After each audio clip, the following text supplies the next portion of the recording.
Oh, who is Prester John? Come on, man. There's no way you thought this was going to be this interesting, this intriguing. This is one of those things that you unpeel the layers and it's like, wait a minute, man. He was right here the whole time. I mean, everybody's talking about Prester John. Nobody's forgotten about Prester John, right? Man, we about to surf the wave, man, like we've never surfed it before, man. Love to all the nation with the drop. You know who you are. So we're in the land of Prester John. And this is the chapter 3, the Odyssey of Matthew. Let's go, man. Let's go. The years that Peru da Colvilham remained lost in the Abyssinian mountains had been eventful in the outer world.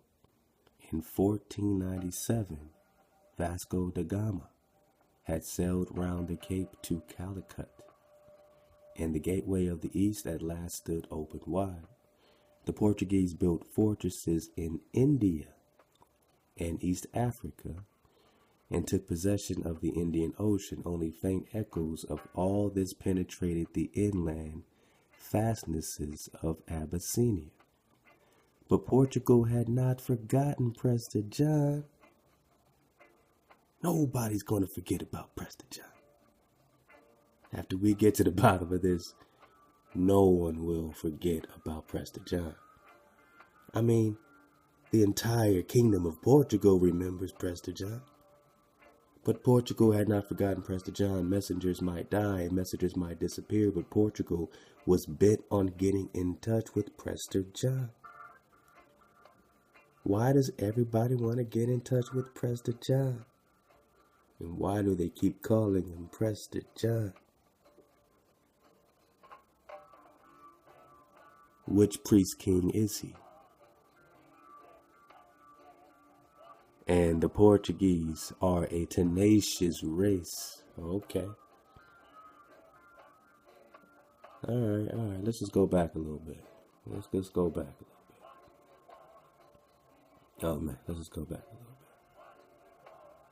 bit. Man, shouting out again, man.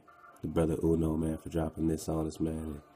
He found some more drop, man. I'm gonna keep it quiet, man. But he found some more drop, man. So that library is gonna get pretty snazzies, man. Love to everybody, all the research, extraordinaires, man.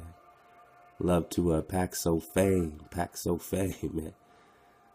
Family drops nothing but premium drop, man. And we're gonna get into some Paxo fame drop. It is tremendous, man. Drop nation. All right. I see this. I'm just. Let me go back.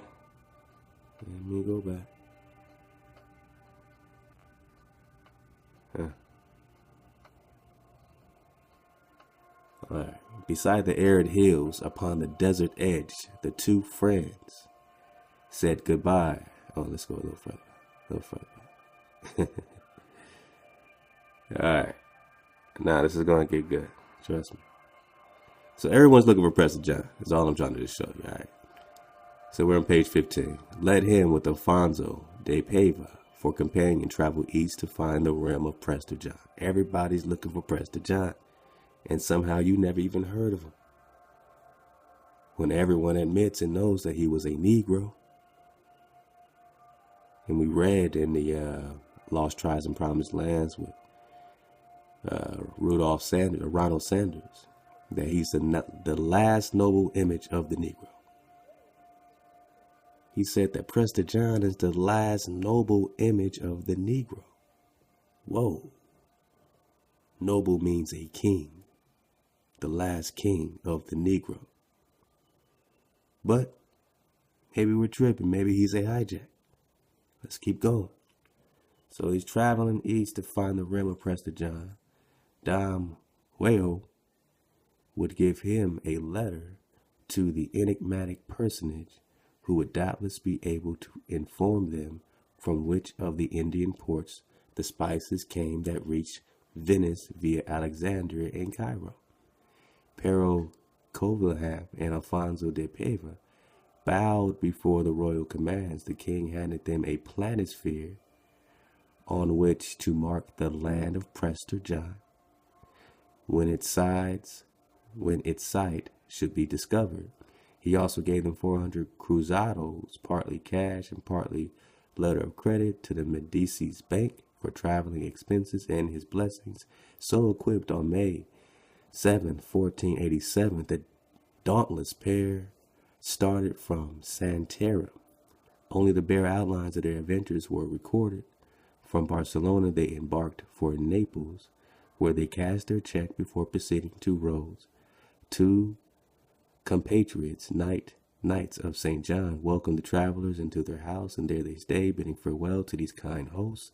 The companions turned their backs upon the friendly island of the Hospitallers, the last of their familiar world that either would ever see, and disguised as merchants with honey to sell, they crossed to Alexandria. Both nearly died of fever there, but as soon as they were better, pushed on to Cairo.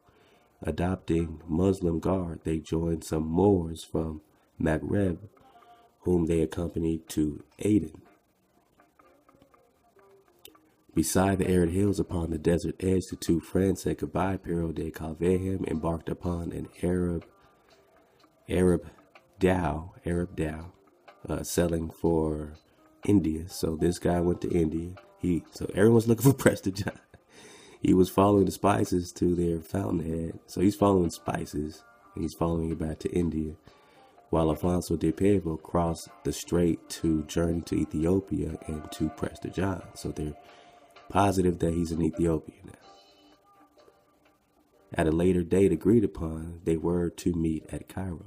So each man went his lonely way. Alfonso de Paiva's wanderings never will be known. Whether he reached Ethiopia after all and what befell him, there are no records to tell. We only hear that he got back to Cairo first, and there he died alone. Man, so remember, that's the guy that went to India. They never heard from him again, basically, until he got back to Cairo. Alright, so they putting everything on the line to find this king. The last noble image of the Negro. Alright. Let me skip down a little bit.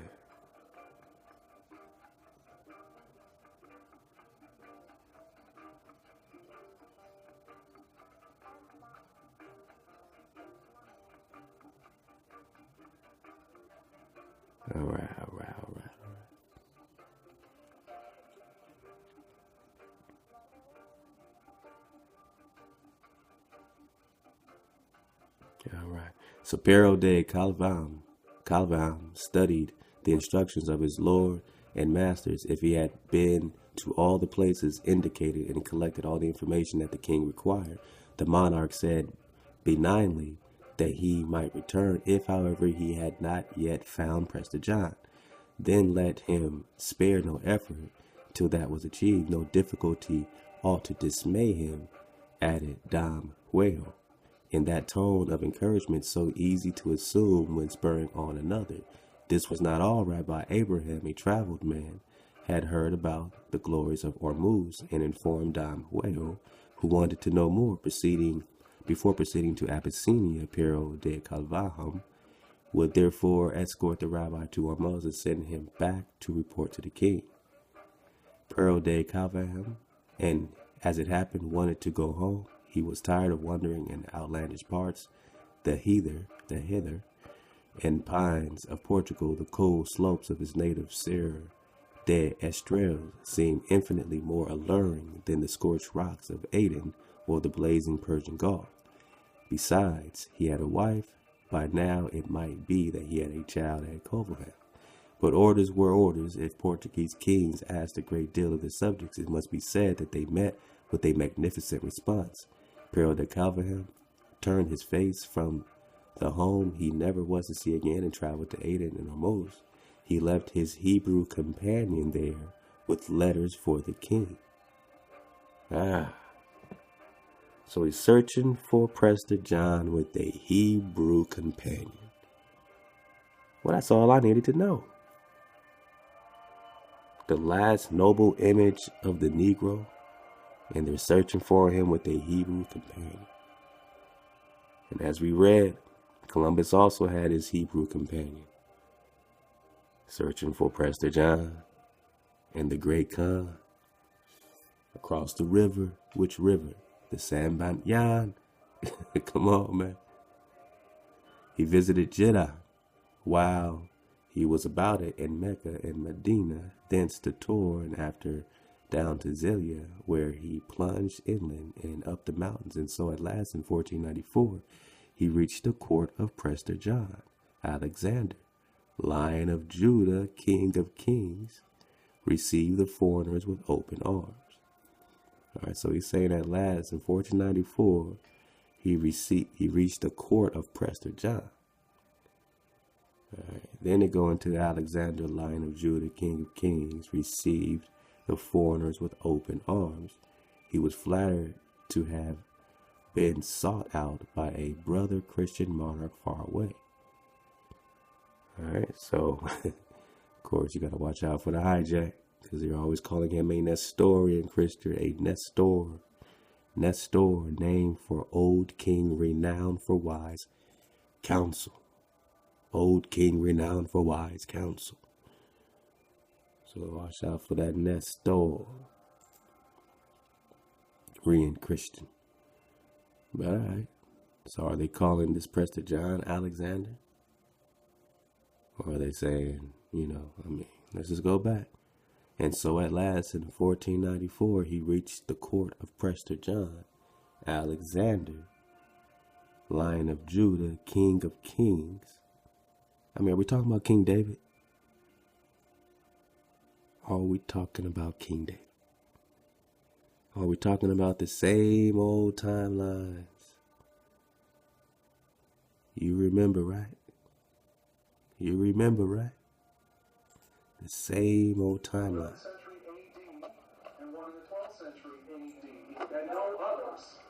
So what Flamenco does quite regularly is he will appeal to astronomical arguments to try to determine which is the principal one, and his conclusion, and however crazy it may sound, is extraordinarily well argued, is that the only legitimate history is the modern history from about 300 on, and most of that, by the way, is from 900 on. From 300 on, we got like statuary documents and things like that.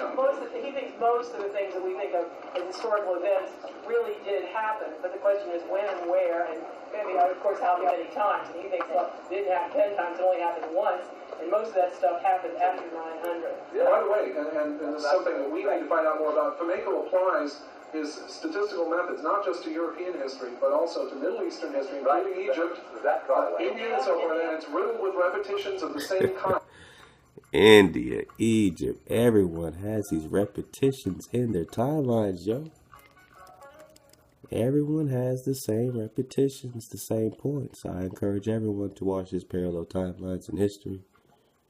I'll keep putting it in the link below, so you got the drop. Alright. Alexander, Prester John, court of Prester John, Alexander, Lion of Judah, King of Kings, received the foreigners with open arms. Alright, are we saying that Prester John is Alexander, Lion of Judah, King of Kings, and Prester John is receiving the foreigners, this Pero de Calvin? He was flattered to have been sought after by a Christian monarch far away. Pero del Calvinham's difficult mission was at last accomplished. Soon he might travel triumphantly home. But while he waited for his dispatch, the Emperor Alexander died. His brother Naod, who succeeded to the throne, was very pleasant to the stranger, but ignored Don Huello's messages. Pero del Calvinham then craved for leave to go, but the monarch refused. It was not the custom of his country, he declared, to let a foreigner depart. Pero de Calvehams thus found himself marooned. He was not badly treated. Then they gave him an Abyssinian bride and broad acres of land. So now he got hooked up. So he reached the court of Prester John. But then he's saying Alexander, Lion of Judah, King of Kings, received him. So they're calling Alexander. And I think we're just talking Alexander the Great. Possibly. Whatever this king is that's receiving. Is it Prester John? Probably not, because they said he died. And then he got stuck with this Abyssinian, but the only thing that makes me feel like they're talking about the same people is that he's saying that his difficult mission was at last accomplished. And his mission was to find Prester John. So, you let me know if I'm tripping. But are we saying that when he reached the court of Prester John, he reached this Alexander, who is also the Lion of Judah, King of Kings? And that it's Prester John who received him with open arms, but that he died.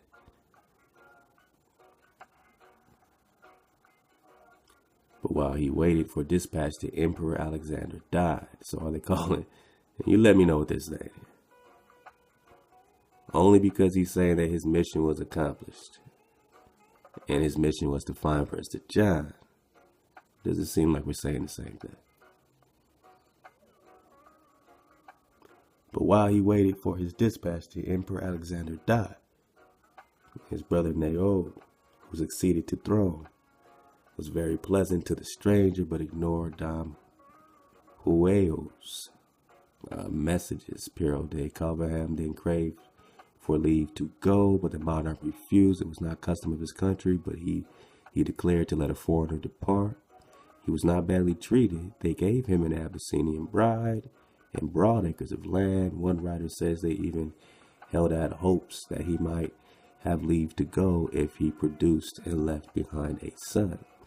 Pero de Calvehams hastened to oblige, but still he was detained. Dom Huel must be dead, said they, so why return? Let him remain in the employment of his lands and rear his half-caste family. Oh, man. Also, I guess, showing you straight up that we're dealing with, so-called white and black, half-caste. So these Abyssinians were clearly dark. So they gave him a, dark, woman as a bride. He had a half-caste family. So he accepted his fate. He gave up hope of seeing Portugal again, or the wife that he had left in Calveham. He learned to speak and write the languages like a native and lived like an Abyssinian nobleman on his estate. He seems to have been influential in the land and always very well preserved at court. The Dowager Queen, Helena, especially enjoyed his conversation. She liked to hear accounts of Portugal. Always one gathers that his artistic taste was appreciated by the lady. When she built a church, Pero de Calveham at a request designed the altar. All right.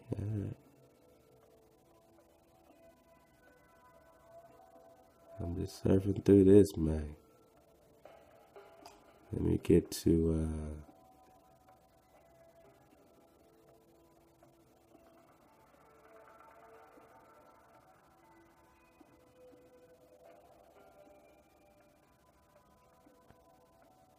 all right.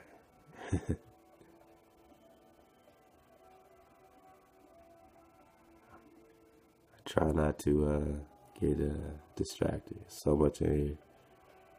So I always have a few things I want to bring out. Because I know that this will be a 30-part series if I keep stopping.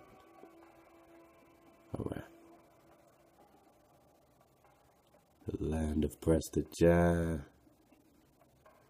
You're going to see India pop up a lot. And we're going to go into a little bit about what's happening in India around this time. And All the influence. It's a great PDF, man. Uno really hooked us up with this one, man.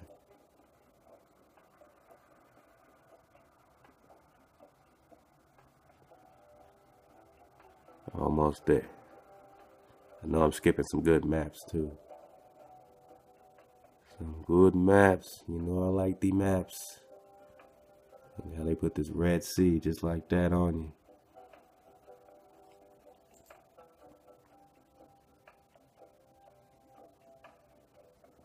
Menasseh.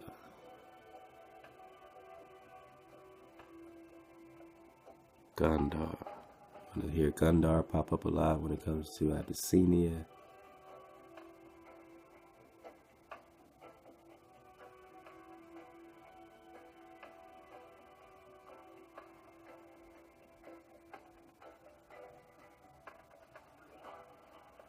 All right.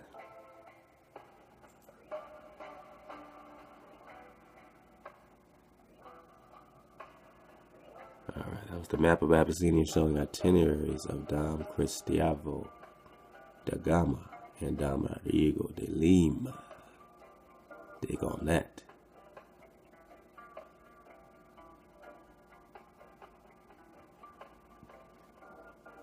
All right, here we go. Prester John at last.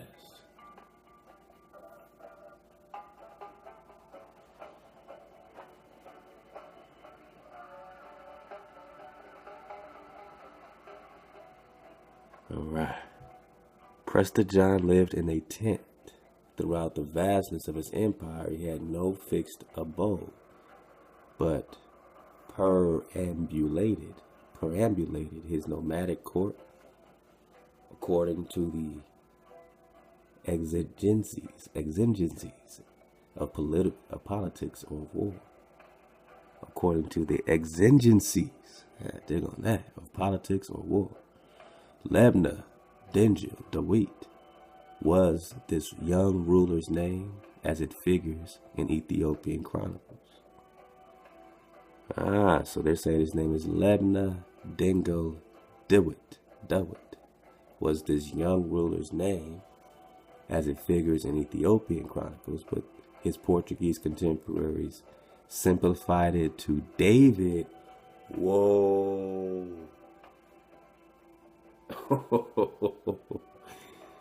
No one saw that one coming. Hey, hold up right quick. You know, I had to kind of reshuffle my tabs, so excuse me as I do the tab shuffle to get to something that makes sense right quick.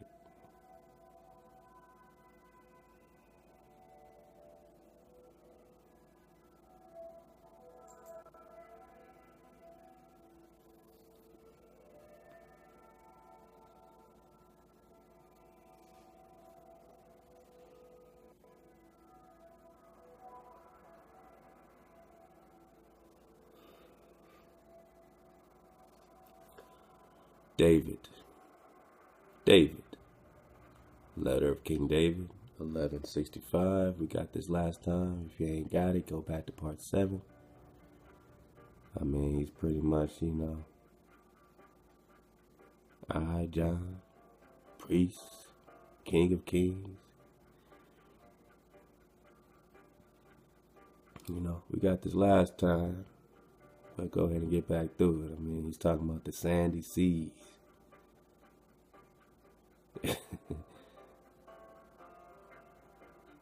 This at the foot of Mount Bubbles of a spring which changes flavor by hour, night and day. And the spring is scarcely 3 days' journey from paradise, out of which Adam was driven.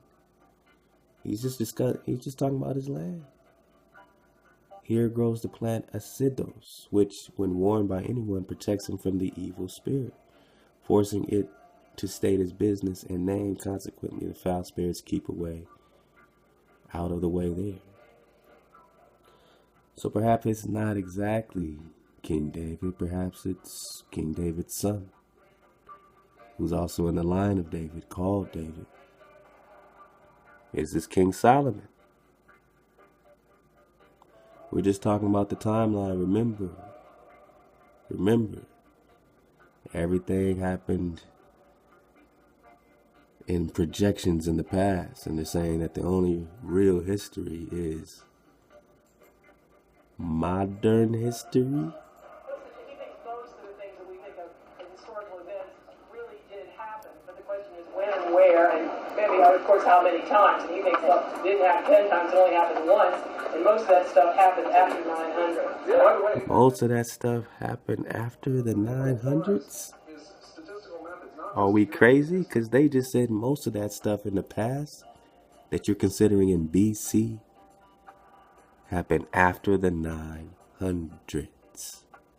Okay. I mean, we're just talking about Prester John. Remember.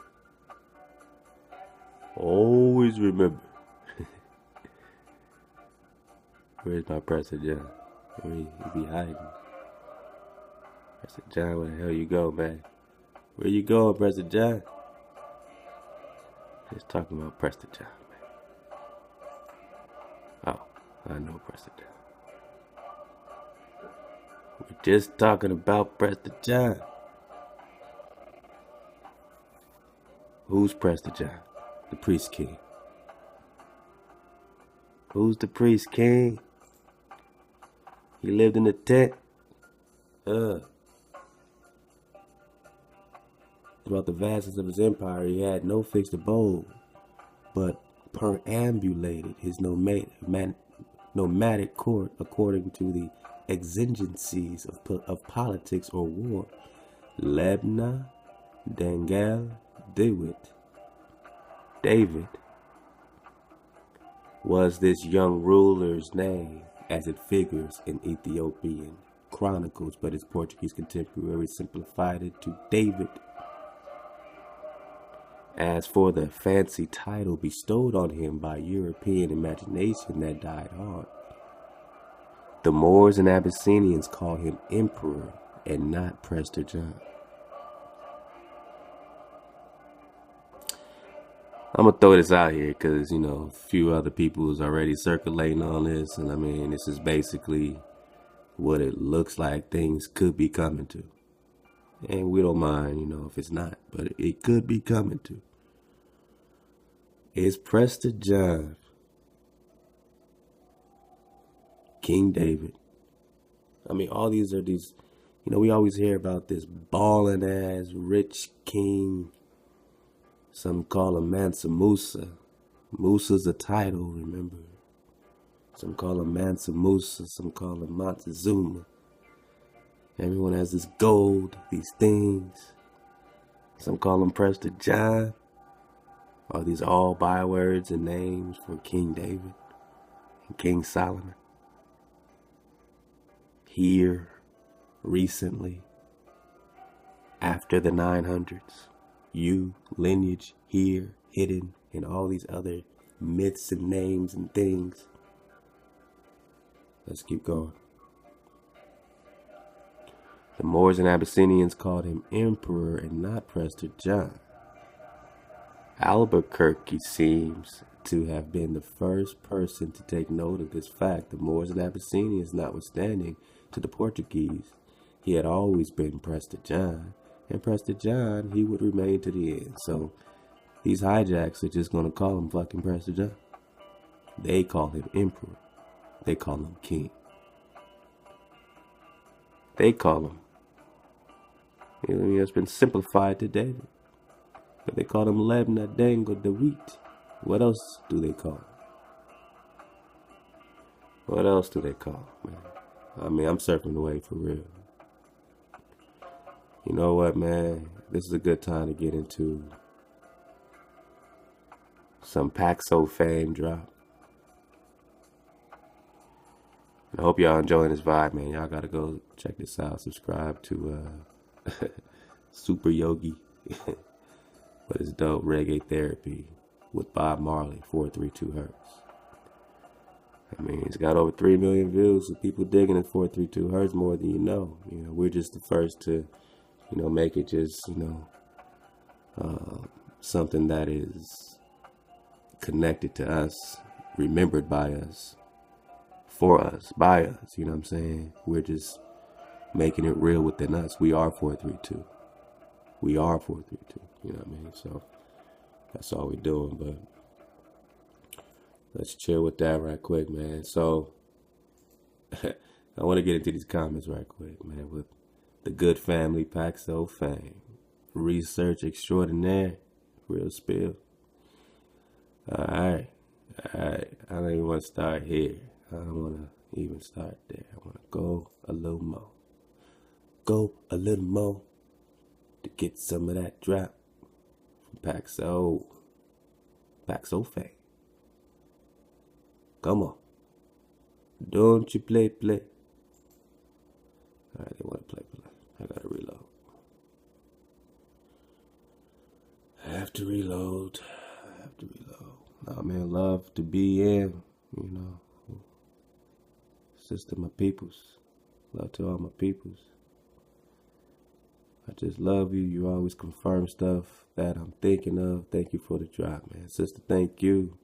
Thank you. You know, man, all we're doing is building and rebuilding everything that belongs to us, man. So thank you. Thank everybody, man, for having the courage, man, to stand for something, man. Stand for something that is new. It is a new wave. We are, you know, truly babies. You know, that's why we're surfing and getting these babies out. That's the fresh energy. That's the reemergence, man. That's the remembrance. All right, Paxo Fang. Prester John might be King Solomon? Question mark. I don't know, maybe. Check this out. In this part of the Prester John series, the Caucasian guy said that either there were many Prester Johns or that Prester John had drank from the fountain of youth. Whoa. Drank from the fountain of youth. I mean, we were just surfing that, right? He said, did a black man discover the fountain of youth? So there's this fountain of youth about this Prester John, and we read this in part 1. You know what I'm saying? The youth, fountain of youth, Ethiopia, Abyssinia, all the connection to Prester John.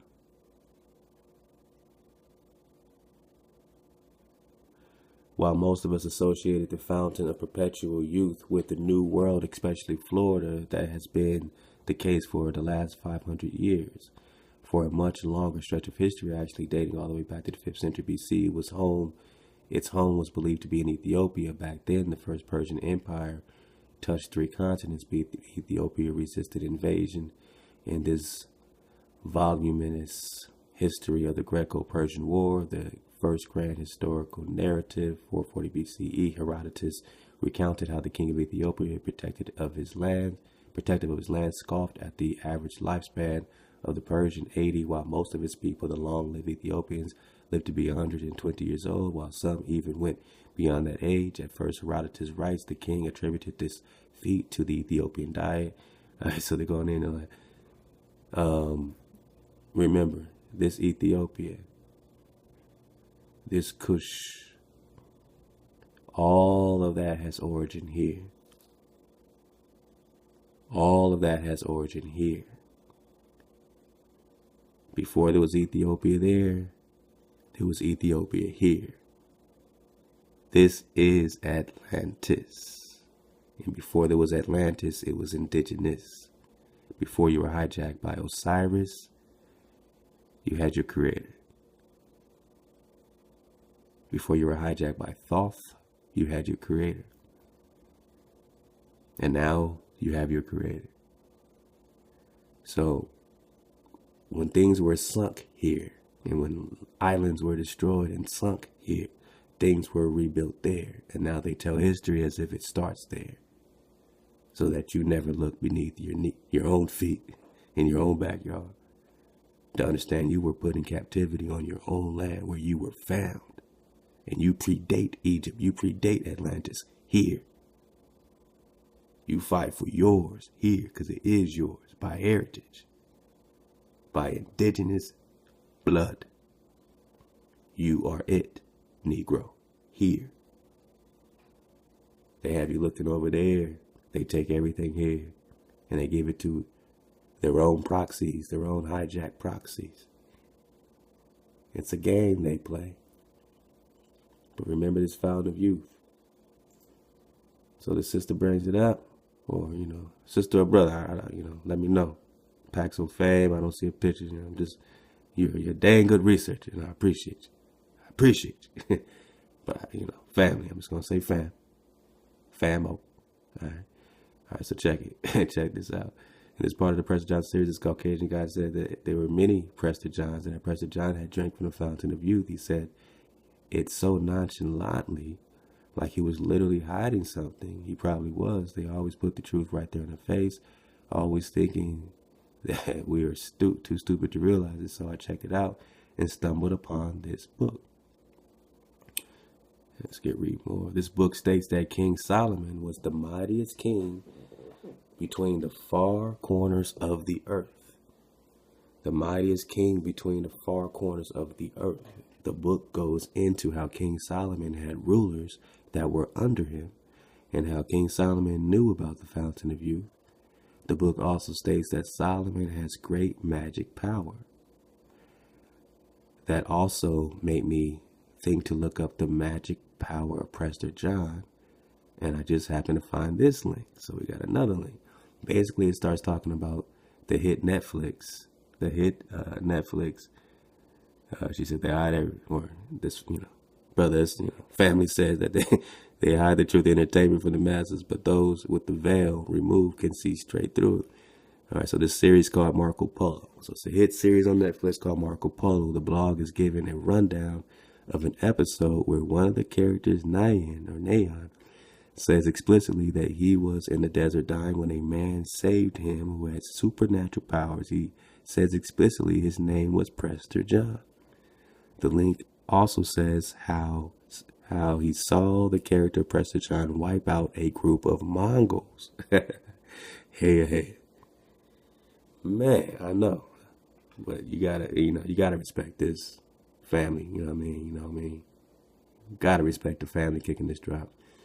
So, let's go into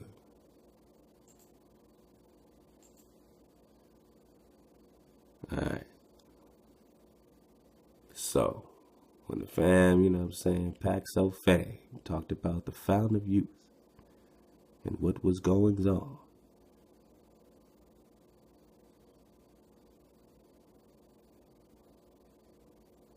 Alright, so this is the Fountain of Youth, a fantastic tragedy in five acts by Eugene Lee Hamilton, is what we're reading out of right now. So, knowledge of this ever-dazzling waters known as the Fountain of Youth, of which one drop would make us held for forever. To impart such knowledge to me now, speak first, O Jew. Okay. What Jew has to drop on the fountain of youth? Upon the aching tablet of his brow, and on whose back the cudgel of the world still falls from age to age, might say the same. By many waters we have sat and wept, whether or not we ever shall sit down beside the gurgle of that magic water I cannot tell, nor can I tell you whether to turn your footsteps to attain its brink. But I can tell you what strange thing befell the great King Solomon when he yearned towards it. It is not written in the book. Is it not written in the book of Jashel for all to read? He was the mightiest king between the far corners of the world. Between the far corners. One, that's not a globe. You're not on a ball. Balls don't have corners. And yes, they met corners. Corners of the world. The plane. Anyway. Far corners. You are located. If you are located in this so-called land of America, you are located on the far corner. Between the far corners of the world. All that the breath and bowels of the earth. All that the depth and surface of the sea could yield was his. Everything belonged to Solomon. Solomon, your ancestor. The genie who obeyed the circles of his royal wizard wand built him. The circles of his royal wizard wand built him harems of sandalwood and gold, with ivory doors and courts of trellized silver. And in its stream, the countless caravans brought to his gates the spikenard and the myrrh, the gold ophir, and the Tyrian purple, the leopard skins, the peacock, and the pearls of subject peoples. Every warlike tribe, famed for its slave girls, sent its widest tribute. Glory he had in boundless, subtle wisdom. Only gift alone, one unreplenished treasure, was dwindling day by day. His beard was whitening, and cold and dirt were settling on his heart. He called a great assembly on Genie. They flocked from east to north, west to south, darkening the sky, but none could give him youth. Then Solomon bethought him of a fountain, whose waters made men young, which he had heard of, belonging to the Queen of 7 Islands. Queen of 7 Islands, who's that? Is that this Khalifa? Are we talking about the Queen Khalifa? California. Let's keep going. Belonging to the Queen of 7 Islands, beyond the pillars of eternal storm. Now that eternal storm rang a big bell to the family who kept it going. As you see, man, this is you. This is your job. I'm just giving it, you know what I'm saying? I'm just keeping the dice rolling, baby. This is a beautiful thing for the family. Whose waters made men young, which he heard of, belonging to the Queen of the 7 Islands, beyond the pillars of eternal storm. And he resolved to send a ship to crave a single girdful, and he filled the ship with costliest presents and enormous rubies, with gem embroidered carpets, massive scepters, with eggs of ostrich and gold setting, with dwarf gazelles, begemmed of horn and wolf, with frankincense and chiseled jasper vases, and pictured targes of the hammered gold, and fearing in the corners of his prudence, lest any aged mariner should steal the priceless draught of youth, he chose a crew of strong, adventurous youths with life before them. They were to sail for 40 days and nights, and looking on the whitening of his beard, counting the days, he waited their return. 6 months went by.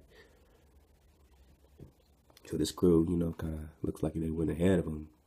A smaller crew, he said, with the actual fountain. But on the far horizon, the ship was at last was seen, and young and old crowded the shores to meet it. But with wonder beyond all words, they found that it contained a crew of wrinkled, tottering, white-haired men, toothless and bare of eye and curve of spine, whose palsied arms could scarcely pull the ropes. The same men who half a year before had left exulting in their youth and strength, but they no draught of youth, nay, not one drop, but gibbering in their dotage, all save one, less crazy than the rest, who ere he died imparted unto Solomon alone a tale of mad, unwhispered humor, which none can ever know. They spirit crazed, I think the Jew, is that a thing? Thy spirit crazed and abrupt narration. I can't tell if they're continuing a different. All right. So right quick. Let's go back because I can keep going. But pillars of eternal storm. My bad, Pax. You know me. I just get into it. That's all I think we were talking about. All right. So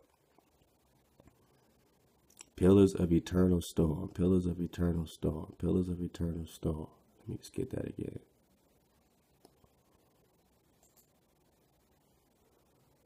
All right. So this fountain of youth exists, belonging to the Queen of Seven Islands, beyond the pillars of eternal storm. So then,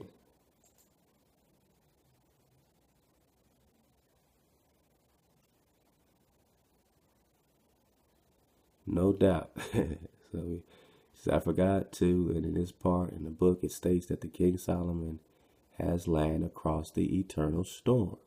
I looked it up, and the land of the eternal storm just happens to be Venezuela.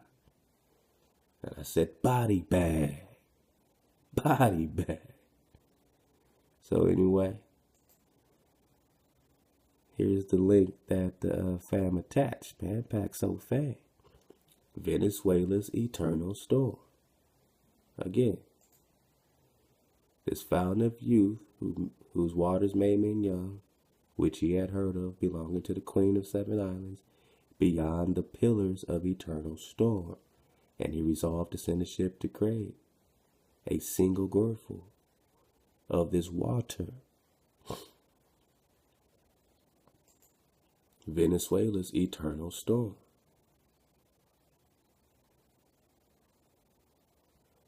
In this small fishing island of Aloga lies a square kilometer that is struck by more lightning than anywhere else on the planet almost every other night of the year. Alright, so this is a lightning spot. They call it eternal storm because it gets the most lightning strikes in the entire world. From plane across the plane. Plane to plane. Alright. So we have an eternal storm correlation. Correlating with, this literary, bit. The Fountain of Youth, A Fantastic Tragedy in 5 acts by Eugene Lee Hamilton. Discussing the place of King Solomon, him being existing. This Fountain of Youth situation. And again, when we discuss Fountain of Youth situations, we're only going right here. Did a black man discover the Fountain of Youth?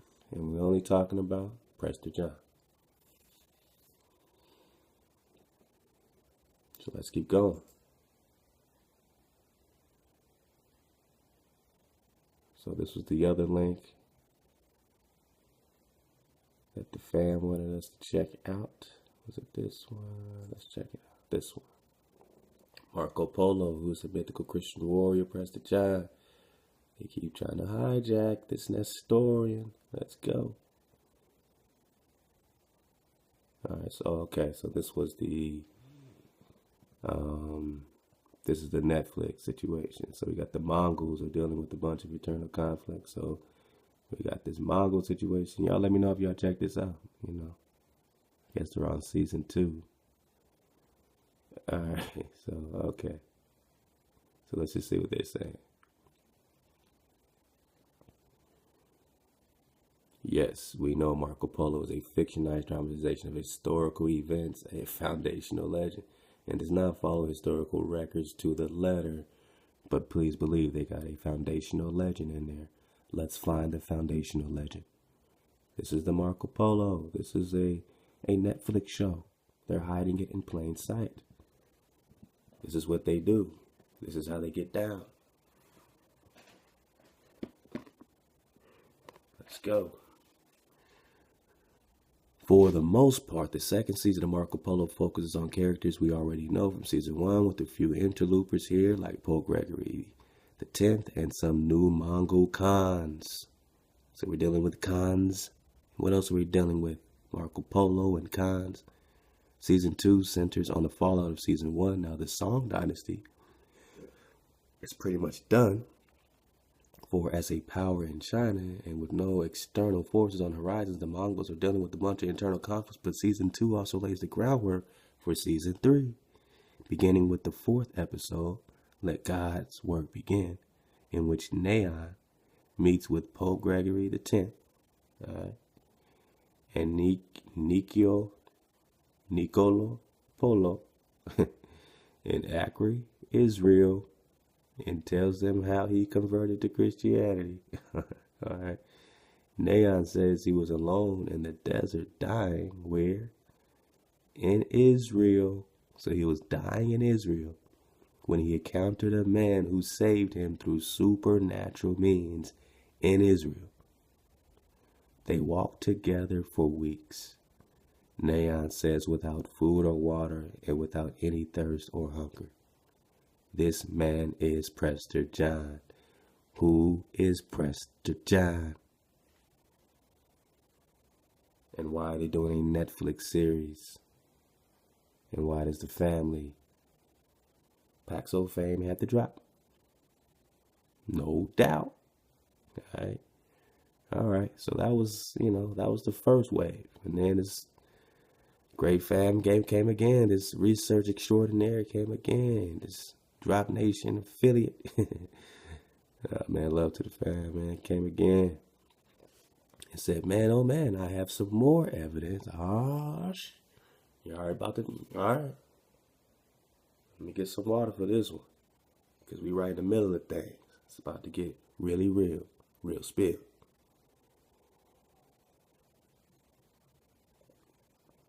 You know the deal and you know the feel. It's major league. Get a major deal.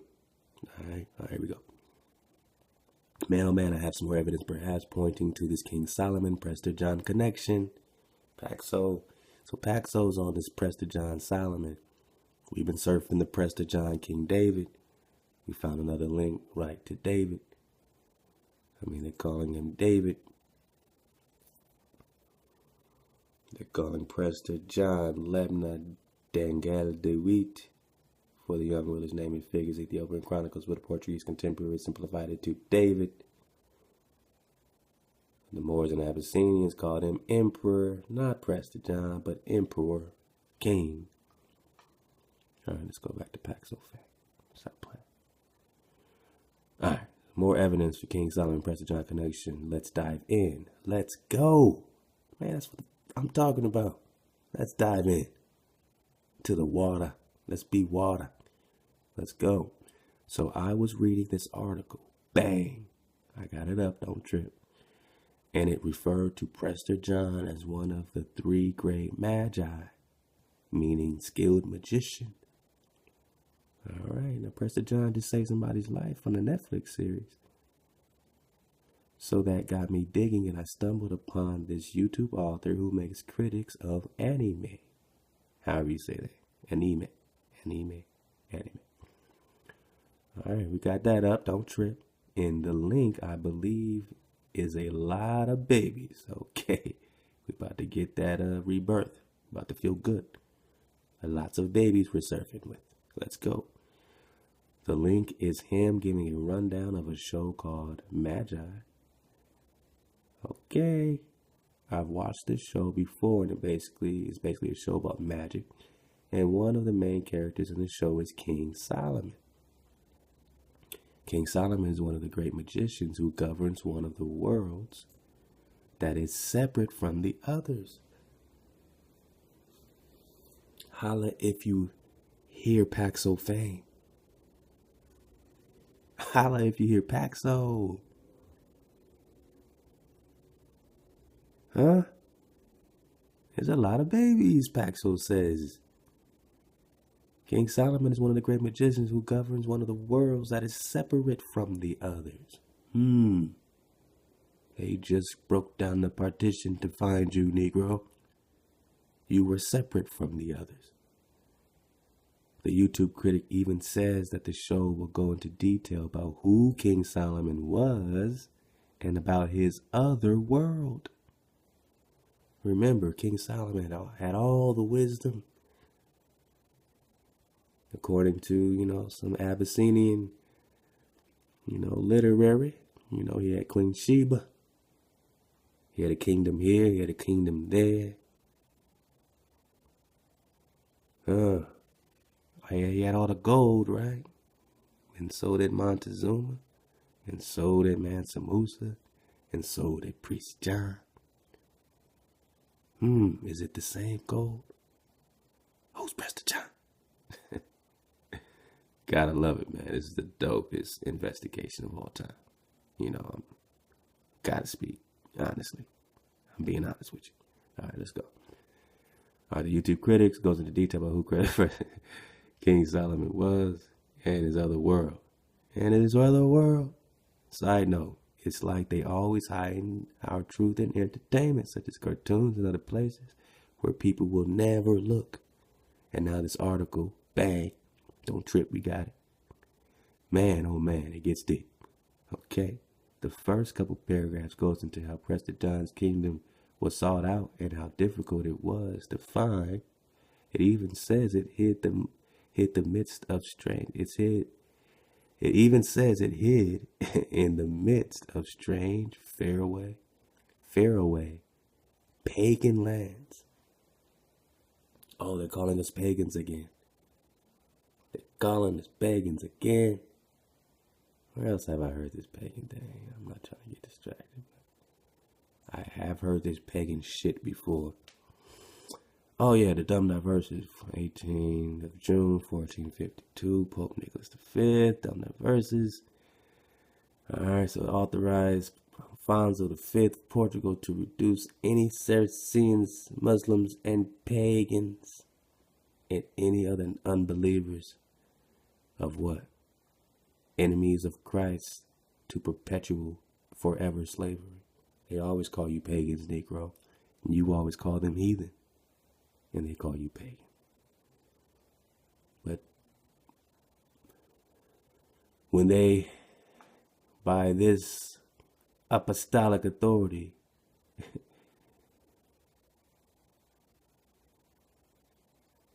reduce their persons to perpetual slavery and to apply appropriate to himself, take to himself and his successors the kingdoms. Now you know what kingdoms they're taking out. They're taking out the kingdoms of Prester John. They're calling him a pagan because he wasn't down with their hijack, with their Zeus, with their god of war. So he's a pagan to them. But he has everything. He even has the fountain of youth. And if he has the fountain of youth, oh boy, who's Prester John? Who's King Solomon? He has the fountain of youth. Think of the possibilities with the fountain of youth. Or is it play? Is it play? Easy question. Alright, so Prester John's kingdom was sought out and how difficult it was to find. It even says it hid in the midst of strange, faraway, pagan lands. Pagan. It even says the land of Prester John was so rich. Here we go again. Rich. That his subjects used it to tile the roofs of their houses and forge their weapons of war. Ah, Paxo has the drop. In parentheses, this family says, Montezuma, Mansa Musa connection. LOL. Nah. You can't LOL your way out of Mansa Musa Montezuma. You cannot Montezuma Mansa Musa LOL. It's got to be a rule against the Musa Zuma LOL connection. Nah, man. That's real spill. Are we seeing this? Are we all seeing this connection between this Prester John and this Mansa Musa and this Montezuma? And this King Solomon or King David or this dynasty? These kingdoms?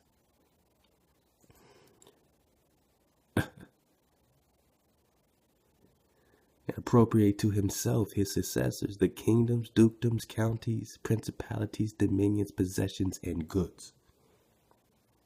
We just said that this Negro, that this Prester John, was richer than everything and had everything. That his sub-peoples was making gold roof tiles and to convert them to his and her, their use and profit, and to convert them to his and their use and profits. Take all their goods and their kingdoms and dukedoms and counties and principalities, dominions, possessions, and take their goods and to convert them to his or their use and profit slavery, by having secured the said faculty, the said King Alfonso, or by his authority, the aforesaid Infante, justly and lawfully has acquired and possessed, and doth possesses, these islands. These islands, Negro, you, these islands, Atlantis, Atlas, plural, Atlantis, multiple, islands, Negro, Hebo, Eber. The king of the Indies, they call this Prester John. Who is Prester John? The king of the Indies, they call this Prester John. Who is Prester John? The king of the Indies, they call this Prester John. Who is Prester John?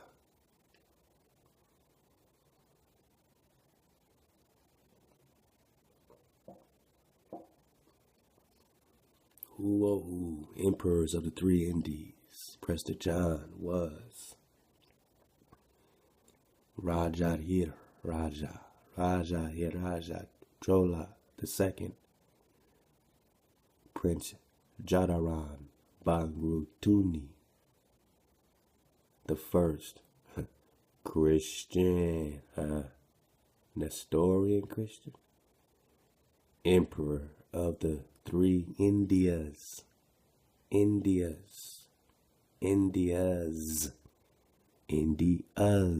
There's multiple Indias.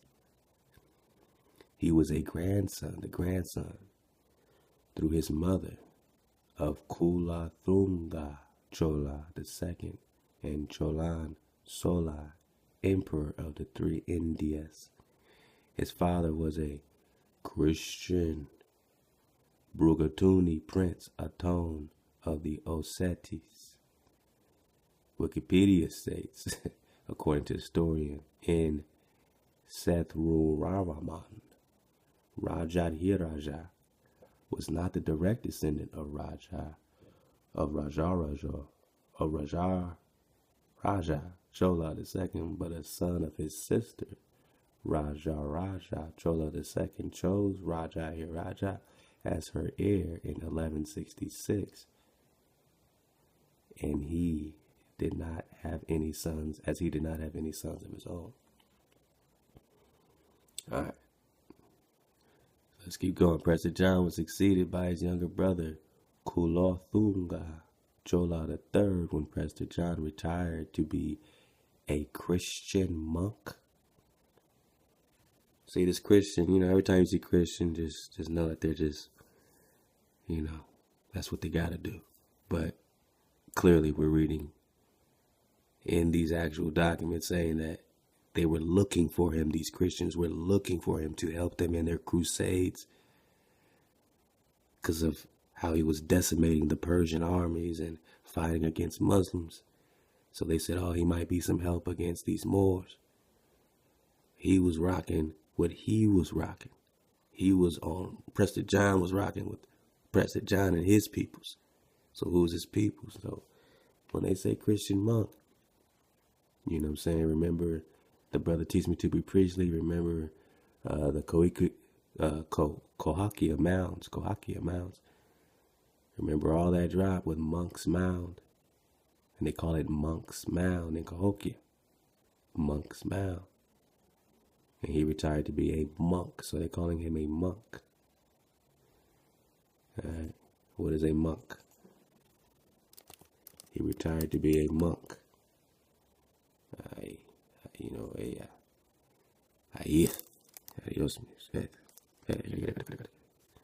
Monk.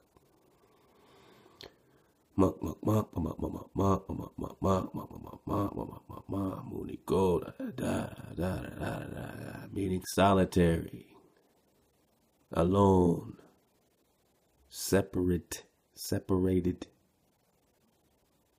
Alright.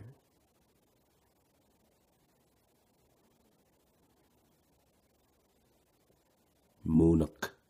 Alright. Alone, alone, alone, solitary. Separate yourselves. Separate, solitary. Let's go back to Paxo. Let's go back to the drop. So let's dive in. So this is the article, and it was referred to Prester John as one of the three gay magi, magicians. Alright. So this article here, was Prester John the keeper of the Holy Grail? We're not talking Christianity when we talk Holy Grail. We're talking Israel. Was he a great crusader, warrior, king? One of the three magi. Did he rule the sandy waste of Ethiopia? The Portuguese in particular were keen to find a larger-than-life man and pick his brain about a route trade to India. Emperor of the three Indias. Which India are we talking? I mean, let's go. Next to the port, Elizabeth City Hall, you will find a statue depicting a couple of intriguing characters. Its origin is steeper in deep crusader, Eastern and African mythology, and it depicts a man called Prester John in conversation with the unnamed Portuguese explorer. A Portuguese explorer? Yeah. I mean, it sounds like something that we were reading here when we were, discussing, that was chapter 3, with the explorer that, said that he finally completed his task in finding Prester John. Notwithstanding to the Portuguese, he had always been Prester John, and Prester John he would always remain. The emperor at his time was some 20 years of age. Old Queen Helena's tutelage was a thing of the past. The dowager still lived at the court, but in retirement, young David, like his namesake and alleged ancestor. Oh, shit. Body bag. We're just talking Prester John, and they're calling him young David, like his namesake, meaning that's his heritage, and alleged ancestor, meaning that they're alleging he is an ancestor of King David. And if he's an ancestor of King David, then is he King Solomon? Like Paxo fame is getting at, that this is his son. He's the young David. He's the younger David. Like his namesake, an alleged ancestor had embarked early on a military career. Like King David's military career, Abyssinia with the independent Muslim tribes of Adel and Hera, seething about her southern frontiers, needed a warrior king. Lebna Dango, at the age of 17, had buckled on his sword. He had met the famous Emir Manfus on the plains of Zelia. Alright, so we're going to go into this battle of the young David. Who's the young David? We're only talking about Prester John, man. And that's amazing that we've never heard of all this, and it's all over the place, where they even calling him the keeper of the Holy Grail. We just heard him called the young David. We have our links up, saying that, hey, man, they actually have documentations of this letter of King David sent to Emmanuel of Constantinople in 1165. Look at him.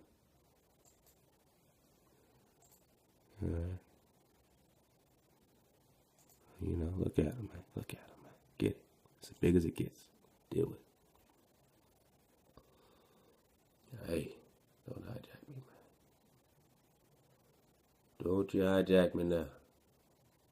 Hijacks 101. All right. So this letter was sent to Emmanuel of Constantinople, letter of King David, Dawit the first. Dawit David, Dawid, David. Dawid, Dangal, Dawid. Hey, I'm just pulling up stuff that, praise the Most High, so many of you have been sending me, and even the stuff on my own, and this is how it comes together. None of this stuff I write down first. I love just surfing the wave with you. I love just reading and seeing what the Most High is going to bring out of all the drop he's bringing in to the inbox, to the email. Keep sending me drop, man. Music at 432 to drop. You can send me your songs if you want to hear me 432. You can send me your joints if you want us to feature them on your site. And if you want just to send the drop in, send the drop in. You can send it also to Drop Nation at 432 to drop if you got something to, dig on this. If you don't want to put it in the comments below, send it to the email, man. It's all good. But all right. This is amazing, right? So let's go. So we're talking Dawid. Dawid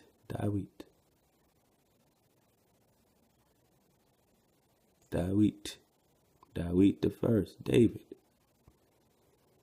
Okay. King David. Let's keep going. Paxo. Oh, wait. We're right here. Yeah.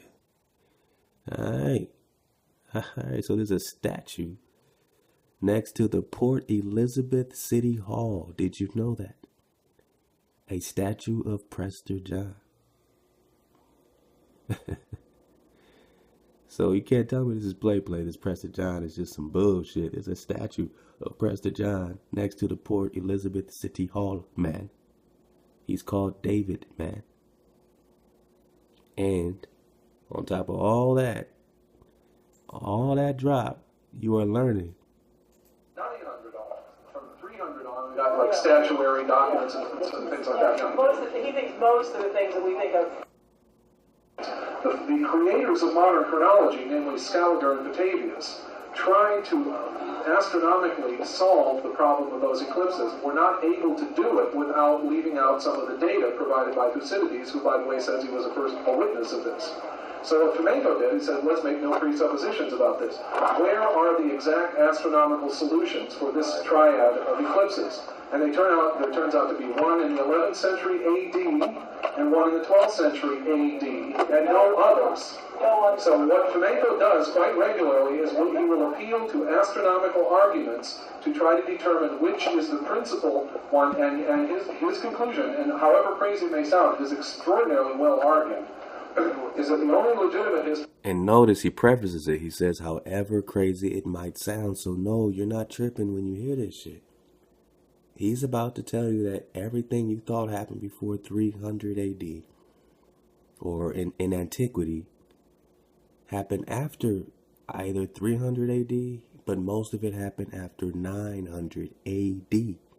And you're seeing letters from King David in 1165 AD. I'm telling you, they just took down the kingdom of Israel in 1200. Literally. Your kingdoms were just taken down, and it was hijacked by Mongols, by the foster son of Prester John, which is who they're calling Zingis Cham, which he hijacked the title Khan, which just means lord or prince or ruler or sovereign.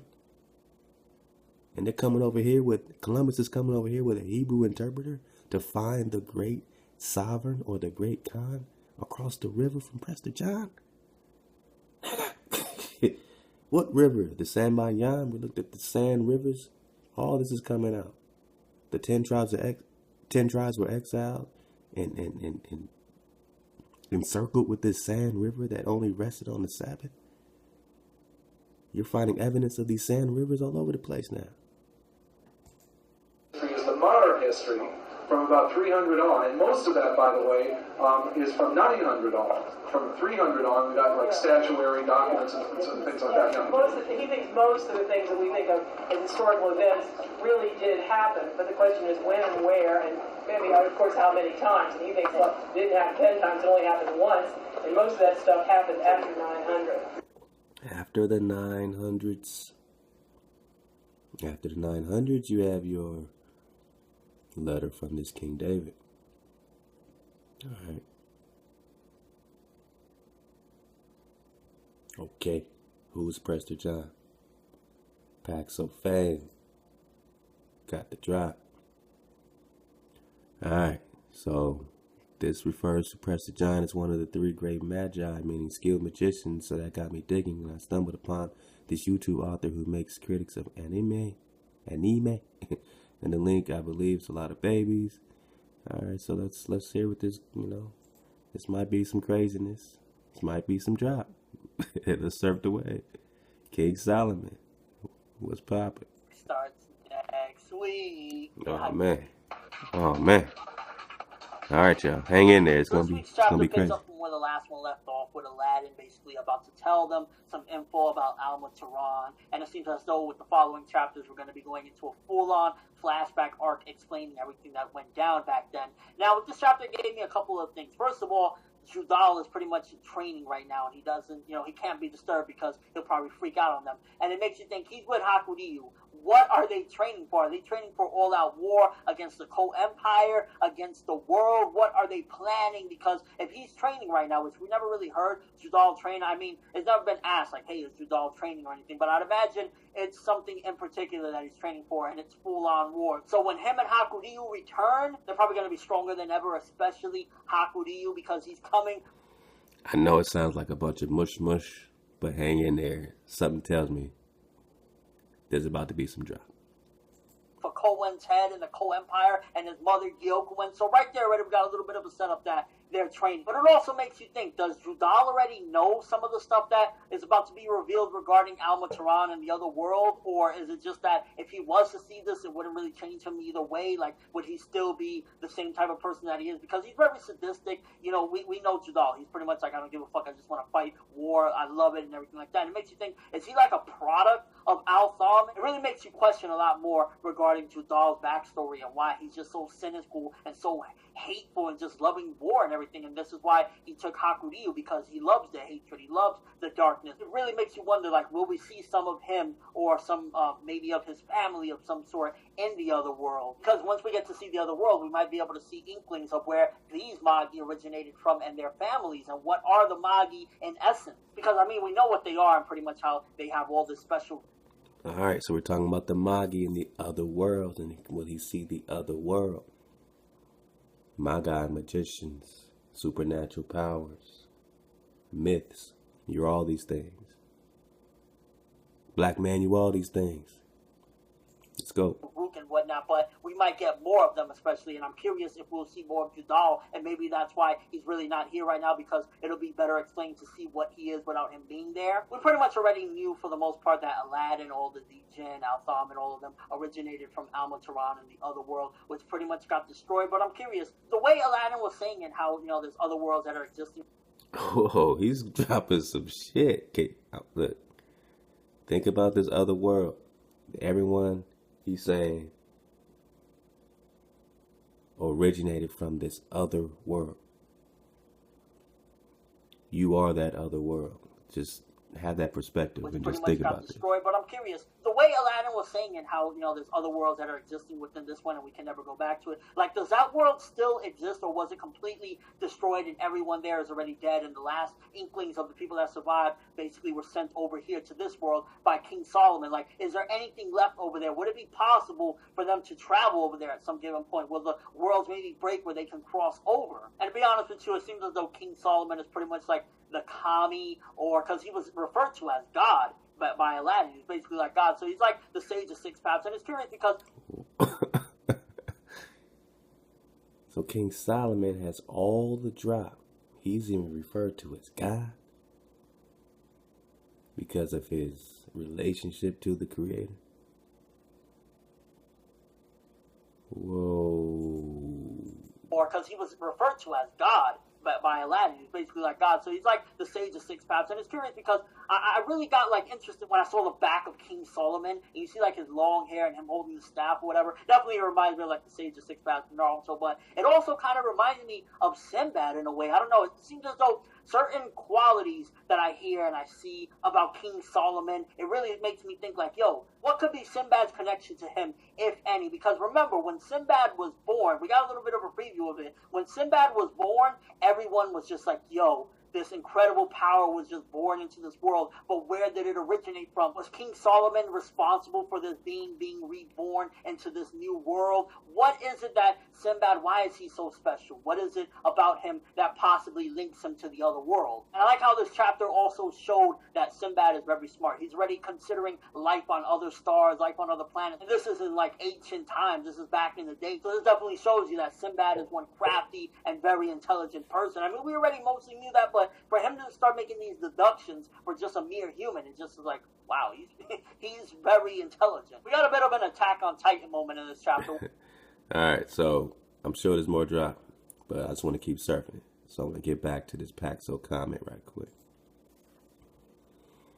All right, so that's the link we just kind of watched some of. It's just in the link, I believe. It's a lot of babies. The link is him giving a rundown of the show called Magi. I've watched this show before, and it's basically a rundown about magic. One of the main characters in the show is King Solomon. He's one of the great magicians, governs one of the worlds that is separate from the others. The YouTube critic even says that the show will go into detail about who King Solomon was and about his other world. All right. So, they hide all this stuff. So she said, now this article, this Prester John, all right, man, oh man, it gets deep. The first couple paragraphs goes into how Prester John's kingdom was sought out and how difficult it was to find. It even says, and hid in the midst of a fairway pagan lands. It even says that the land of Prester John was so rich that the subjects used it to tile the roofs of their houses. So they used gold, I assume, to tile the roofs of their houses and forge their weapons of war. Montezuma, Mansa, Musa. What are we talking about? All right. And she said, oh, yeah, the YouTube author said that King Solomon carried around a great staff that helps him. And in the article, I linked it. It says Prester John carries a great scepter crowned with glorious emerald. I don't know, I might be wrong, but isn't emerald one of the sacred stones in the crest of the 12 tribes? Uh-oh. Man, we're getting somewhere. Okay. I'm getting super amped. I'm getting amplified. So, all right.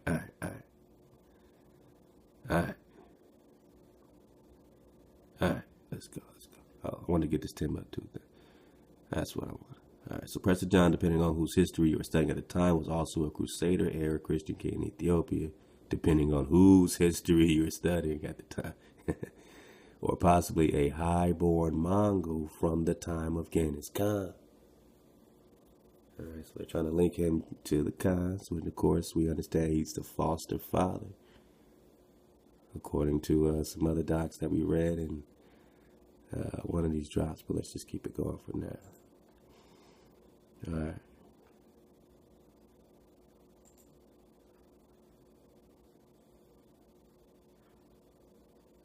The belief was that he presided over a realm full of riches and strange creatures, and that he was also the ageless curator of the Holy Grail. Ageless because of the Fountain of Youth. European countries, especially the seafaring adventurous ones, were ever set on questing in Africa from the 15th century onward. So they all say, oh, we're looking for Prester John, and they end up invading and slaughtering everybody. And wonder why they couldn't find Prester John. At first, Timbuktu was the fashionable but fatal quest center for colonials. Another popular quest was to find Prester John in his world.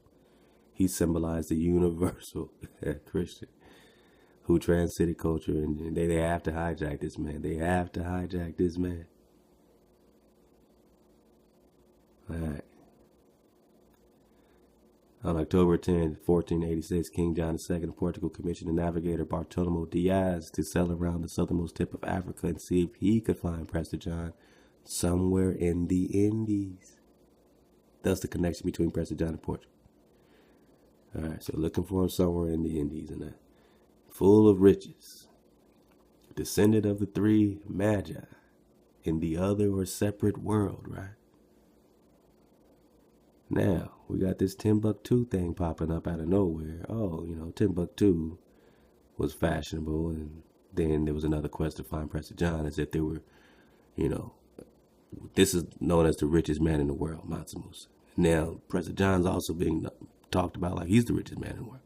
All these the same people is all we're saying. Mansa Musa, Prester John. Mansa Musa, Prester John. I want to find this drop right quick. Remind me, vibe with me as I go tab surfing to get it. So every time I say I want to bring this out, I always forget.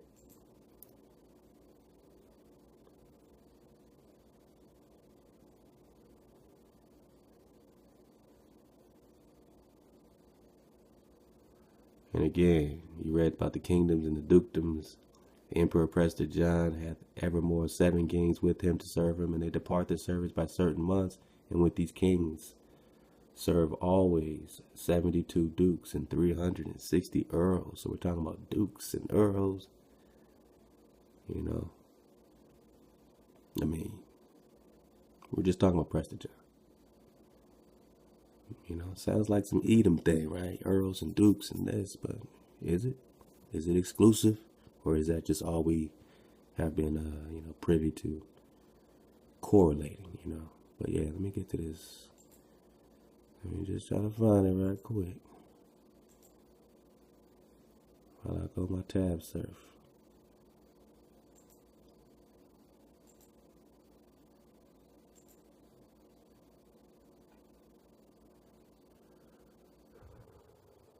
All right.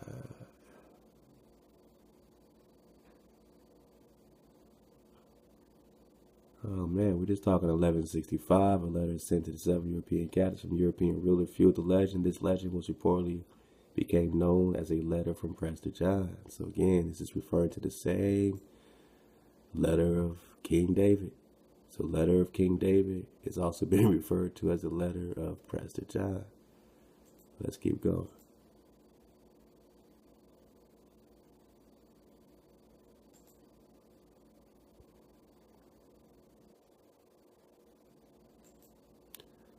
All right.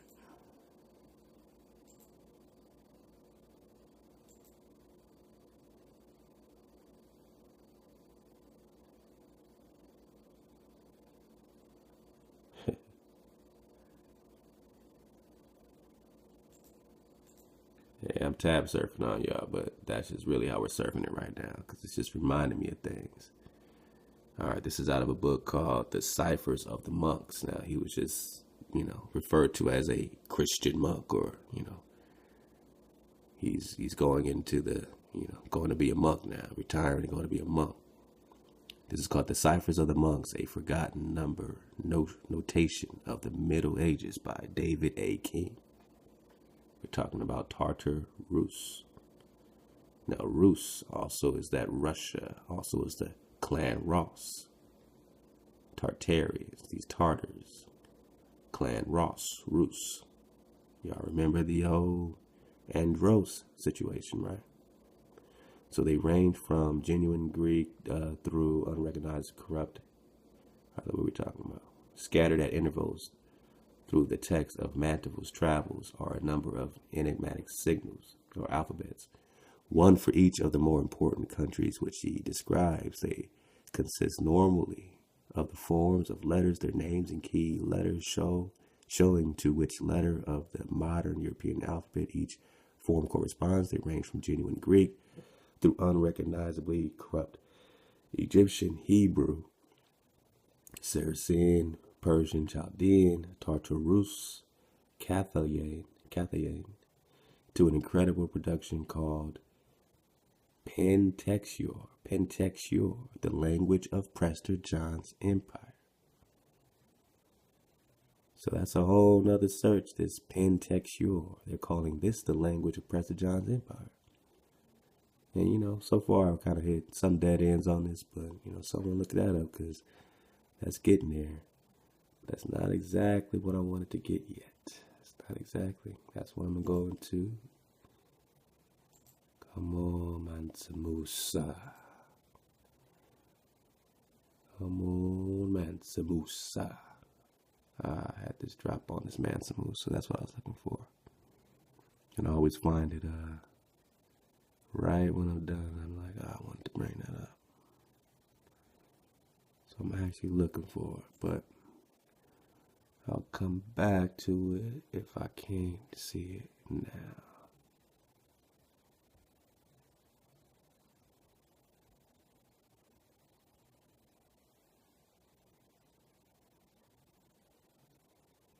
Wow. All right, yeah, this is some more great.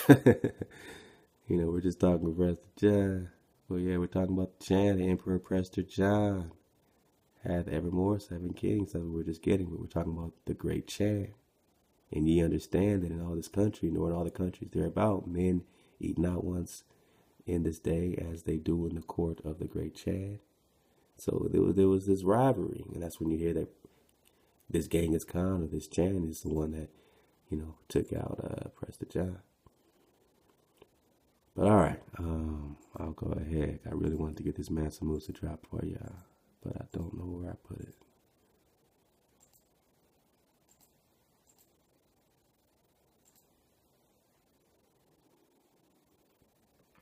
So this is one of the other incredible links that Paxo fan wanted us to look at. The legend of Prester John dates back before the Crusades. The word Prester came from the word presbyteros, which meant elder.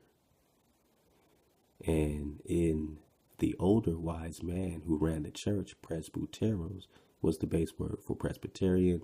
The many versions of the legend influenced kings, explorers, missionaries, scholars, and treasure hunters searching for routes to the Far East. Christians sought Prester John's kingdom. Christians sought Prester John's kingdom. Right? If Christians are seeking his kingdom, then he's not a Christian. They're just seeking an ally against their enemies.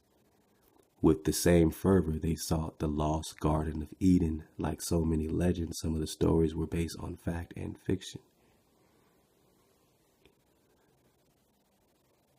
Now it says the legend of the kingdom was difficult to find. It hid amidst the strange, fairway, and pagan lands. Some said it was in the Orient and loosely defined location met to the east. Some say it was in India. India was also a loosely defined location, as you can see on Strabo's map below. So it's loosely defined. I wish I could blow this up a little bigger.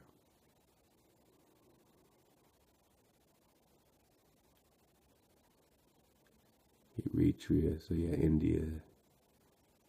They have this just area of Asia here. So they're just saying, you know, it has to be connected to Asia. What do they say about you? Or, you know, the origin of Native Americans is, oh yeah, you know, definitely Asia. Everyone keeps saying Asia, Asia, Asia, Asia, Asia. All right, Prester John, Asia. So this is some great stuff. I'm going to put all these links on here so we can all get that.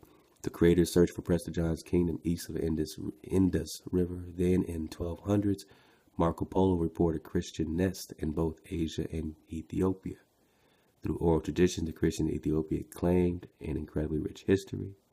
They descended from a Jewish culture or an Israelite culture that ruled the land as early as 10th century BCE.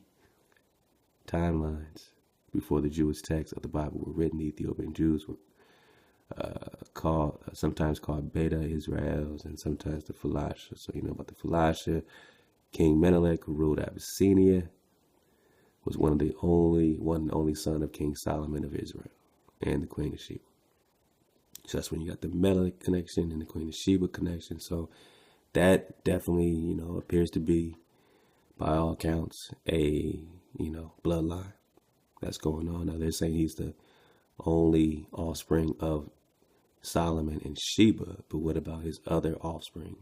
So they're following a specific marriage between this Queen of Sheba, this Abyssinia, Ethiopian, you know, connection, and Solomon's line and David's line. So they're putting it through her, or they're putting it through that. But Solomon had other children, right? And their kingdoms and their situations. So, you know, that might be the one that we're able to trace through Solomon and Sheba. And the other ones, you know, have been, you know, lost in remembrance, right? But that doesn't mean that they don't have the drop on whatever situation we do have between this Sheba and Solomon. So We know that Sheba and Solomon is not the only connection and heir of this rulership, of this dynastic David rulership. And that's what we're searching for, the babies. Everyone wants us to kind of close things off and say, yeah, well, that's the only son of Sheba and Solomon. But what about the other children? What about his heirs? What about, so you might trace this. Everyone's chasing a bloodline, but yours are the ones that, have been forgotten, lost in legend. The legend, as it was told in 1100s, placed Prester John on the throne of the kingdom. Prester John came from a long line of holy men. Everyone keeps saying that. They keep saying that his ancestors, his ancestry of David, his ancestry. We keep hearing about the ancestry, the young ruler as it figures in Ethiopian churches.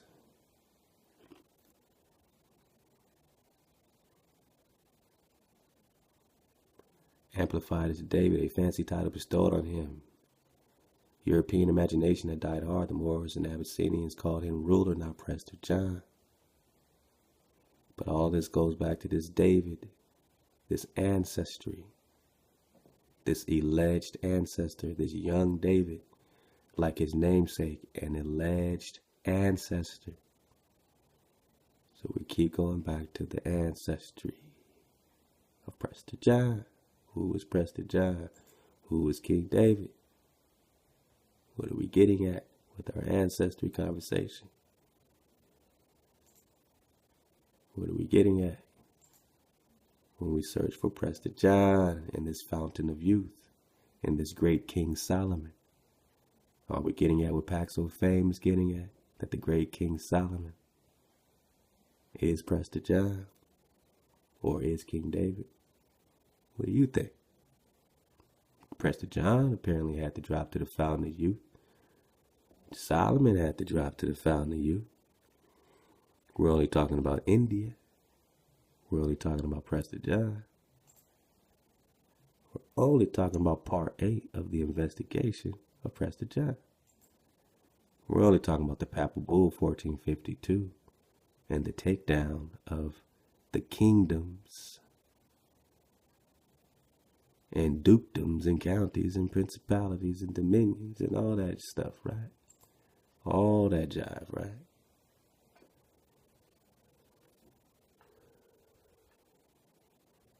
We're only talking about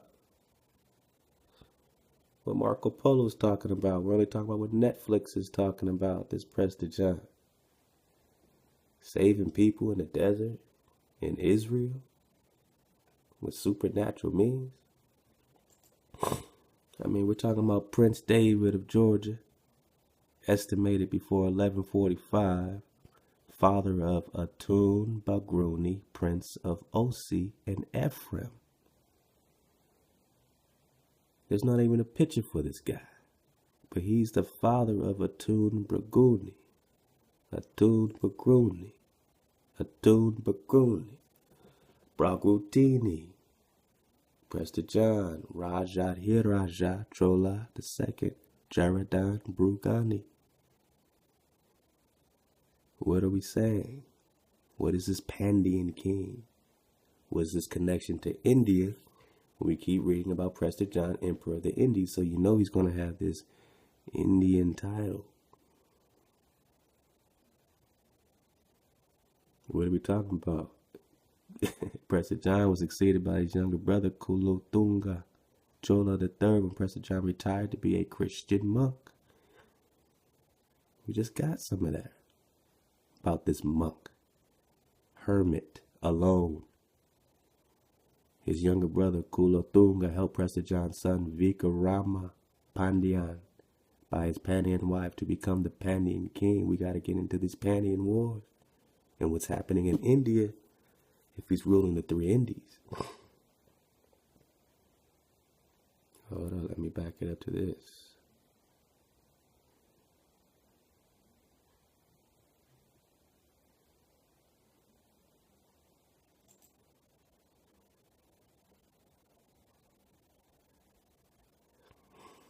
We're only talking about the river Euphrates in America. So every time you think that this isn't the old world, just know that they're finding it. And in 1700, they're finding the great difficulty and cost in the river Euphrates in America.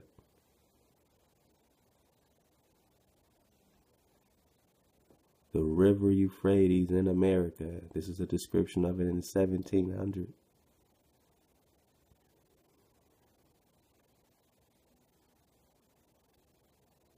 Grazing peacefully in the waters of what is undoubtedly meant to be the Euphrates River in America. We're going to get deeper into this Yadu, Peru, Guru. I mean, we're only talking India, right?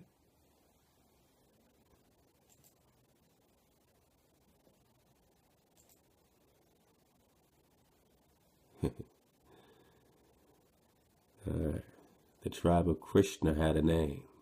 Alright, we're going to get into this. And was very remarkable. Captain Wilford says the Yadas, his own tribe and nation, were doomed to destruction for their sins like the descendants of Yahuda or Yuda, which is the true pronunciation of Judah. Mr. Maurice says the Yadavas were the most venerable immigrants from India. They were the blameless and pious Ethiopians or Abyssinians. Were the Yadavas.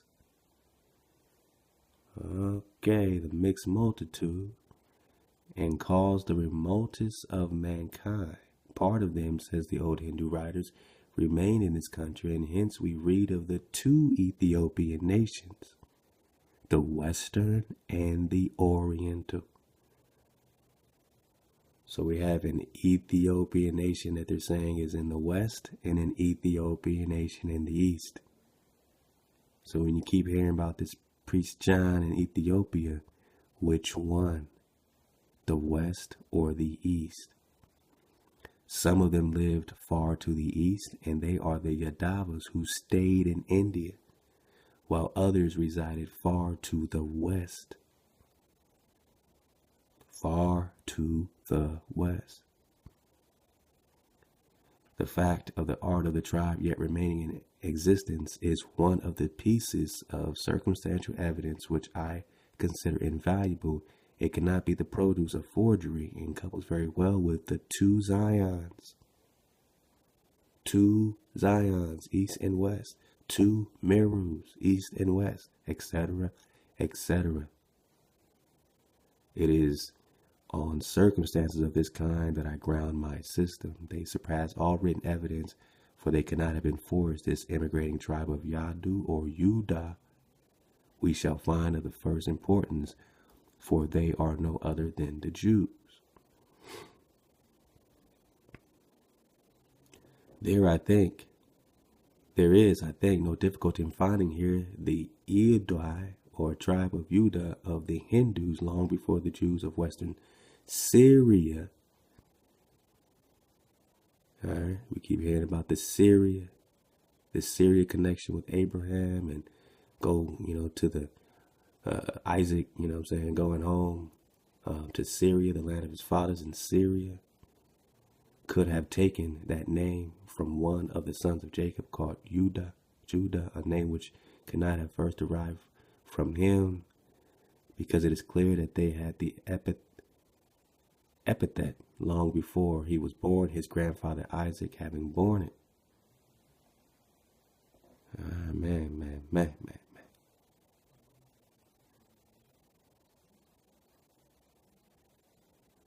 I want to get into this Abraham drop right quick. We could make our dismount and see how we're doing. Okay, we got to make our dismount, yo. I mean, this is, I might actually come clean on this one. Oh, they're blocking me pages. Musa, Moses. I found my Musa drop. Musa, Moses. Alright. I hate when they block the pages. But these are translations of titles. Musa, Moses. Interesting. Oh man, that's some more Musa drop too. got to get to it. If anything, we're going to dismount on this, man. Again, love to let us find the truth. Got me in the booth. This is that Samuel Sewall selling of Joseph. It is observable that the Israelites were strictly forbidden the buying or selling of one another for slaves. And he goes into how Christians, and God expects Christians to be more of an ingenuous and benign frame of spirit. But then here comes the drop, as the Israelites were the carriers of one towards another, and for men obstinately to persist in holding thy neighbor and brethren under the rigor of perpetual bond, it seems no more proper way of gaining assurance that God has given them spiritual freedom. Our blessed Savior has altered the measures. So their blessed Savior is not the Creator, it's Christ. They're Christians. So this Christ has altered the measures of the ancient love song. The vibration you were in was a love song, that is 432 hertz, and set it to a most excellent new tune, that is their static, that is their Savior static, the Savior Christ 440, King's Chamber 440, Coptic Krishna, which all ought to be ambitious of learning. Everyone should learn to hijack, right? These Ethiopians, we're only talking about here, the selling of Joseph, slavery here. These Ethiopians or Abyssinians, as black as they are, seeing they are the sons and daughters of the first Adam, the brethren and sisters of the last Adam, Noah, and the offspring of God, the Creator, the offspring of the Creator.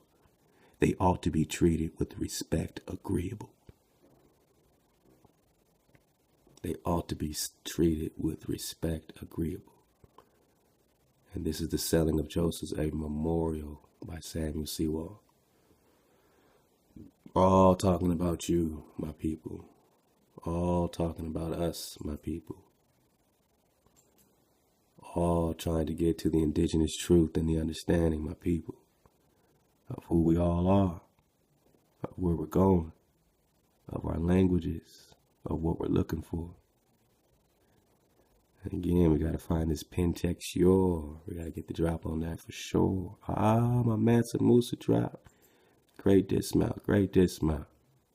This is what I was looking for. Alright, so we're just talking Prester John. This is Empire of Magic, Medieval Romance, and Politics of Cultural Fantasy by Geraldine Hing. Alright.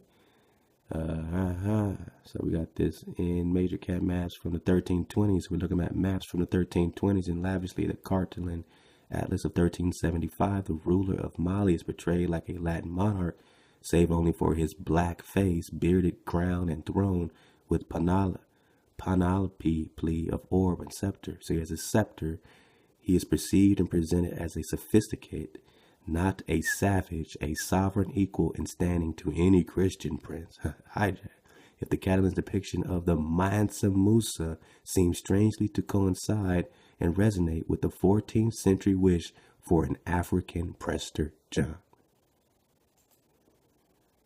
Catalan's depiction of the Mansa Musa, Musa, seems strangely to coincide and resonate with the 14th century wish for an African Prester John. They wished for an African Prester John.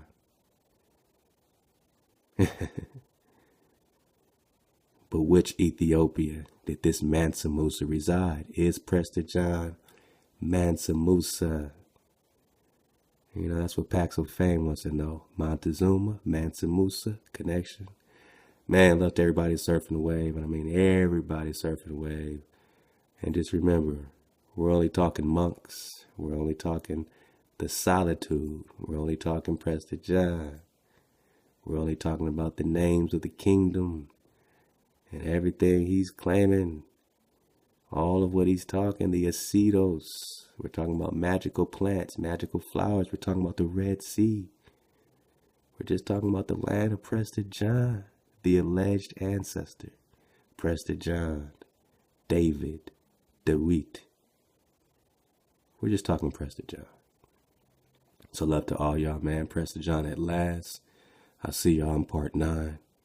And, do everything you can to fight the hijack. Do everything you can to stay above the wave, man. Don't get washed up. And if you do, be water. I love y'all. Stay up. Suit up. Choose up.